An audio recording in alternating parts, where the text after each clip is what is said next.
تو ماہ رمضان شریف جو اللہ کی نشانی ہے، اس کا احترام کیا ہے، اس کی تعظیم کیا ہے؟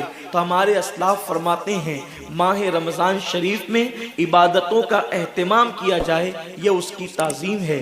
گناہوں کو چھوڑ دیا جائے، یہ اس کا احترام ہے۔ میرے آقا مصطفیٰ جان رحمت صلی اللہ تعالی علیہ وسلم جب بھی ماہ رمضان المبارک قریب آتا تو میرے سرکار اپنے صحابہ کو عبادت کا شوق دلانے کے لیے، اپنے صحابہ کو عبادت کا ذوق دلانے کے لیے، اپنے صحابہ کے دل میں عبادت کا جذبہ پیدا کرنے کے لیے آقا کریم رؤوف الرحیم صلی اللہ تعالی علیہ وسلم ان کے درمیان رمضان المبارک کی برکتیں بیان کرتے، رمضان شریف کی فضیلتیں بیان کرتے، رمضان المبارک کی اہمیت بیان کرتے۔ ایک مرتبہ اللہ کے محبوب مصطفیٰ جان رحمت صلی اللہ علیہ وسلم فرماتے ہیں اے میرے صحابہ، اب تم پر ایک ایسا مہینہ جلوگر ہونے والا ہے کہ جس کی پہلی رات کی شان یہ ہے، جس کی پہلی رات کا مقام اور مرتبہ یہ ہے کہ جب ماہ رمضان کی پہلی رات آتی ہے تو آسمانوں کے دروازے کھول دیے جاتے ہیں،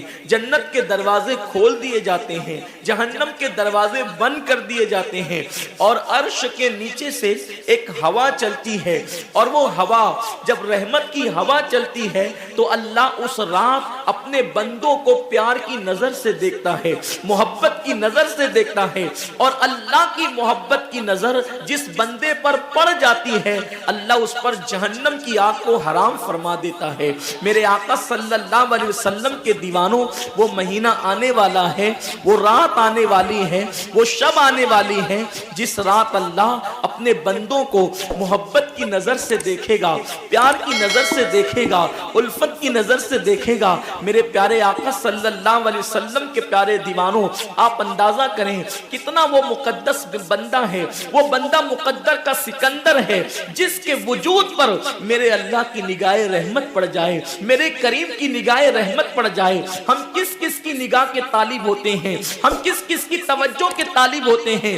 ہم سوچتے ہیں کہ پیر صاحب کی نگاہ پڑ جائے گی تو میرا بیڑا پار ہو جائے گا۔ یقیناً پیر صاحب کی نظر بڑی قیمتی ہے، دیوان شاہ بابا کی نظر پڑ جائے گی تو میری تقدیر بدل جائے گی۔ یقیناً اللہ کا ولی بڑی شان والا ہے، غوث پاک کی نظر پڑ جائے گی تو میرا بیڑا پار ہو جائے گا۔ اندازہ تو کریں جس پر اللہ کی نگاہ رحمت پڑ جائے، اور وہ رمضان شریف کی پہلی رات میں ہوتا ہے کہ اللہ اپنے بندوں کو پیار کی نظر سے دیکھتا ہے، اللہ اپنے بندوں کو محبت کی نظر سے دیکھتا ہے، اور خدا کی نگاہ رحمت جس پر پڑ گئی پھر اس کو جہنم کی آگ چھو نہیں سکتی، اس کو جہنم کی آگ جو ہے اس کو جلا نہیں سکتی۔ لیکن کتنے افسوس کی بات ہے، ماہ رمضان شریف کی ایسی برکت والی رحمتوں بھری رات آتی ہے، اور وہ پہلی رات آتی ہے، اور اس رات میں ہم کیا کر رہے ہوتے ہیں؟ اس رات میں ہمارا حال یہ ہوتا ہے کہ ہم ہوٹل پہ بیٹھ کر ٹائم پاس کر رہے ہوتے ہیں، اس وقت ہم گھروں کے اندر بیٹھے ہوتے ہیں اور وقت کو ضائع کر رہے ہوتے ہیں۔ اور اب تو حال یہ ہو گیا ہے کہ ساری چیزوں سے تعلق توڑ کر ہم نے سارے رشتے اپنے موبائل سے جوڑ لیے ہیں۔ اس وقت ہمارا سب سے قریبی رشتہ دار اگر کوئی ہے تو وہ اپنا موبائل ہے۔ یہ ہنسنے کی بات نہیں ہے، یہ بہت نقصان کی بات ہے۔ اس قدر قریبی رشتہ، ماں باپ سے بھی زیادہ قریبی رشتہ موبائل سے، باپ سے بھی قریبی رشتہ موبائل سے، بیوی سے بھی زیادہ قریبی رشتہ موبائل سے۔ آپ کہیں گے اتنا قریبی رشتے کی آپ بات کرتے ہیں؟ ہم کہتے ہیں جو جتنا قریبی رشتہ دار ہوتا ہے اس پر توجہ اتنی زیادہ ہوتی ہے، اس سے پیار اتنا زیادہ ہوتا ہے، اس کی طرف توجہ اتنی زیادہ ہوتی ہے، اس سے لگن اتنا زیادہ ہوتا ہے۔ ہماری آنکھ ابھی بستر پر کھلی نہیں ہوتی اور ہم سیدھا ہاتھ اٹھا کر کے آدھی آنکھیں بند ہوتی ہے اور آدھی آنکھیں کھلی ہوتی ہے، اور ہم پہلے اپنے موبائل کی طرف ہاتھ بڑھاتے ہیں۔ کسی کا میسج تو نہیں آیا؟ میرے پیارے آقا صلی اللہ علیہ وسلم کے پیارے دیوانوں، امی کے پاس بیٹھے ہیں پھر بھی موبائل، بیوی کے پاس بیٹھے ہیں پھر بھی موبائل، والد کے پاس بیٹھے ہیں پھر بھی موبائل. حد تو یہ ہے کہ مسجدوں کے اندر بیٹھے ہیں پھر بھی موبائل. یقیناً اگر کام کے میسیجز ہو اور اگر کام اور ضروری چیز ہو, ٹائم دیکھنا ہو, تو آپ یقیناً موبائل کو ہاتھ میں لیں. موبائل کوئی بری چیز نہیں ہے, لیکن انسان کتنا ڈوب گیا, عبادت کا سارا وقت انسان اپنے موبائل پر ضائع کرتا ہے.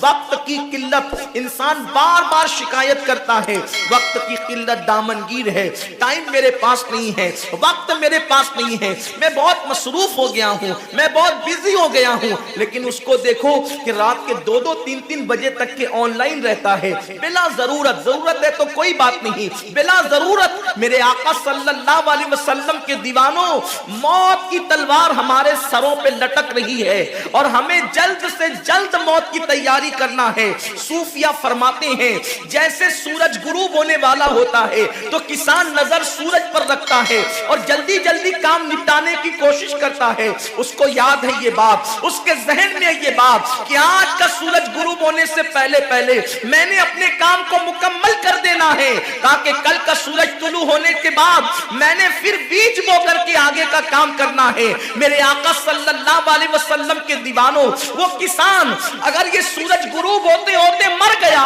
تو کل اس کا کام کوئی اور کر جائے گا. اس کا بیٹا بیج بوئے گا, اس کی بہو بیج بوئے گی, اس کی بیوی بیج بوئے گی, اس کے رشتہ دار بیج بوئیں گے. لیکن یاد رکھنا, اگر دنیا کے اندر ہماری زندگی کا سورج غروب ہو گیا تو پھر نیکیوں کا بیج ہماری جگہ کوئی نہیں بو سکتا. اللہ رب العزت نے کبھی ماہ رمضان کی شکل میں, کبھی شب برات کی شکل میں, کبھی شب قدر کی شکل میں, کبھی اللہ اکبر ماہ شعبان کی شکل میں, کبھی لیلۃ البراۃ کی شکل میں, کبھی شب معراج کی شکل میں, کبھی لیلۃ الجمعہ کی شکل میں یہ حسین قیمتی لمحات ہمیں اس لیے عطا فرمائے ہیں کہ میرے بندے اگر تو گناہوں کے اندر ڈوب گیا ہے, یہ مخصوص راتیں تجھے دے رہا ہوں, مخصوص دن تجھے دے رہا ہوں, ان راتوں میں میری عبادت کر لے, ان دنوں میں میری عبادت کر کے مجھے راضی کر لے تاکہ میں تیری مغفرت کر دوں. اور پھر رمضان شریف کی تو بات ہی جدا ہے. ماہ رمضان تمام مہینوں کا سردار ہے. میرے آقا مصطفیٰ کریم رؤوف الرحیم صلی اللہ علیہ وسلم فرماتے ہیں ماہ رمضان کو سارے مہینوں پر ایسی فضیلت ہے جیسے مجھ محمد کو تمام مخلوق پر فضیلت حاصل ہے. میرے آقا فرماتے ہیں ماہ رمضان شریف میں اگر تم ایک نیکی کرتے ہو تو اللہ تمہیں 70 کا ثواب عطا کرتا ہے, اور تمہارا خلوص بڑھ جاتا ہے تو اللہ تمہیں ایک نیکی کا 1000 عطا کرتا ہے. اخلاص اور بڑھتا ہے تو اللہ ایک نیکی پر تمہیں بے حساب ثواب عطا کرتا ہے, اس کا کوئی حساب ہی نہیں ہوتا.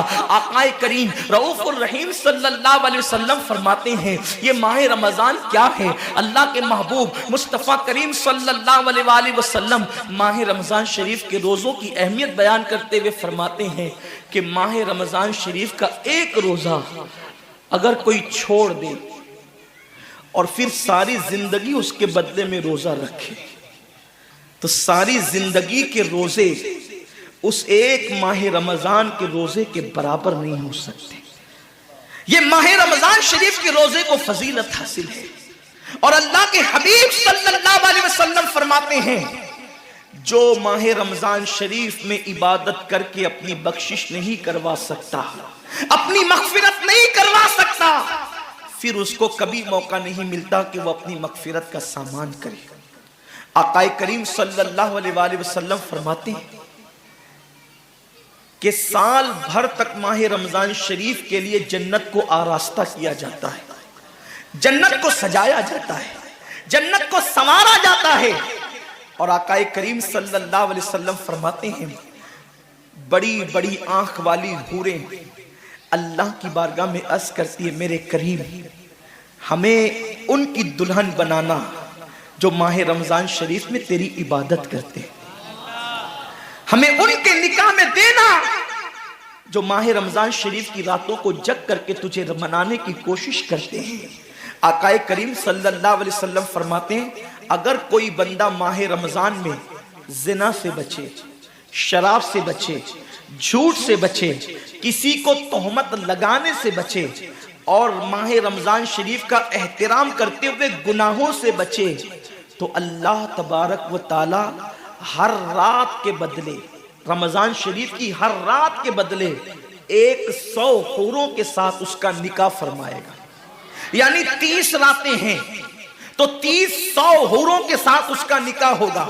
اور آقا کریم صلی اللہ علیہ وسلم فرماتے ہیں ماہ رمضان شریف کا احترام جو کرے اور احترام ماہ رمضان میں جو لغویات اور خرافات کو ترک کر دے، جو گناہوں کو چھوڑ دے، زنا کو، شراب کو، جھوٹ کو، بہتان تراشی کو چھوڑ دے، آقا فرماتے ہیں اس رمضان شریف کا احترام کرنے والے کے لیے اللہ نے جنت میں ایک ایسا محل بنایا ہے۔ اس محل کا حال یہ ہے کہ دنیا کے سارے اولین اور آخرین، یعنی آدم سے لے کر آخری آنے والے تک، انسان تک، اگر سارے اس محل کے اندر داخل ہو جائے تو بھی اس محل کی اتنی ہی جگہ وہ لیں گے جتنی کی بکرے کی ران آپ کسی مکان کے اندر رکھتے ہیں۔ تو بکرے کی ران کتنی جگہ گھیرتی ہے؟ بس تمام اولین اور آخرین اس محل کے اندر اتنی ہی جگہ گھیریں گے، یعنی وہ محل اتنا بڑا اللہ نے بنایا ہے، اور وہ محل صرف ان کے لیے ہے جو ماہ رمضان کے احترام میں گناہوں کو ترک کر دیتے ہیں، گناہوں کو چھوڑ دیتے ہیں۔ میرے آقا صلی اللہ علیہ وسلم کے پیارے دیوانوں، لیکن افسوس ہم اور دنوں کی طرح ماہ رمضان شریف کی راتوں کو ضائع کر دیتے۔ تاجروں کا سیزن آتا ہے تو تاجر پہلے سے تیاری کرتے ہیں کہ اس سیزن کے اندر میں نے مالدار بننا ہے، اتنا مال میں نے کمانا ہے کہ پھر میں نے سارے سال گھر میں بیٹھ کر کے کھانا ہے۔ ٹیلر لوگ تیاری کرتے ہیں، عید کے موقع پہ اتنی محنت کریں گے رات دن کہ سال بھر اگر کوئی کسٹمر نہ بھی آئے تو وہ گھر بیٹھ کے آرام سے کھا سکے۔ کپڑے والے سوچتے ہیں کہ سیزن آئے گا، جو بھی سیزن ان کا آتا ہے اتنا کمائیں گے کہ سال بھر بیٹھ کے کھائیں گے۔ لوگوں، جیسے کپڑوں کا سیزن آتا ہے، ٹیلروں کا سیزن آتا ہے، پھلوں کا سیزن آتا ہے، ایک سیزن نیکیوں کا بھی آتا ہے، ایک سیزن مغفرت کا بھی آتا ہے، ایک سیزن جنتی بننے کا بھی آتا ہے، ایک سیزن اللہ کو راضی کرنے کا بھی آتا ہے۔ ارے یہ کیا کم ہے؟ میرے رسول سچے نبی صادق و مصدوق نبی نے فرمایا ماہ رمضان کی ہر رات اللہ پہلے آسمان پہ تجلی کرتا ہے اور اللہ اپنے بندے سے پکار پکار کر غروب آفتاب سے لے کر صبح صادق طلوع ہونے تک کہتا ہے میرے بندے اگر تو گنہگار ہے تو مجھ سے معافی طلب کرتا کہ میں تیری مغفرت کر دوں، میں تجھے جنت کا پروانہ عطا کر دوں۔ اگر تو غریب ہے تو مجھ سے دولت مانگتا کہ میں تجھے دولت عطا کر دوں، اگر تو نعمت سے محروم ہے تو نعمت مانگتا کہ میں تجھے نعمت عطا کر دوں۔ یہی وجہ تو ہے حضرات صحابہ کرام جب رمضان شریف آتا تو وہ ایسے تیاریاں کرتے تھے جیسے ہم اپنے گھروں کی شادیوں کی تیاری کرتے ہیں۔ صحابہ اتنے مصروف ہو جاتے رمضان شریف کی تیاریوں میں، اور کیسی تیاری کرتے؟ ہم بھی رمضان شریف کی تیاری کرتے ہیں۔ ہماری تیاری کیا ہے؟ سحری میں تری کے مسالے کو چاہیے، سحری کے اندر یہ چاہیے، سحری میں وہ چاہیے، افطار میں یہ چاہیے، افطار میں وہ چاہیے۔ مجھے اس سے کوئی جو ہے وہ شکوہ نہیں، میرے آقا نے اس سے منع نہیں کیا۔ حضور فرماتے ہیں کہ رمضان شریف میں گھر والوں کا دسترخوان وسیع کر دیا کرو، گھر والوں پہ زیادہ خرچ کیا کرو، اس لیے کہ جو گھر والوں پہ رمضان شریف میں خرچ کرتا ہے اللہ اس کو اپنی راہ میں خرچ کرنے کا ثواب عطا کرتا ہے۔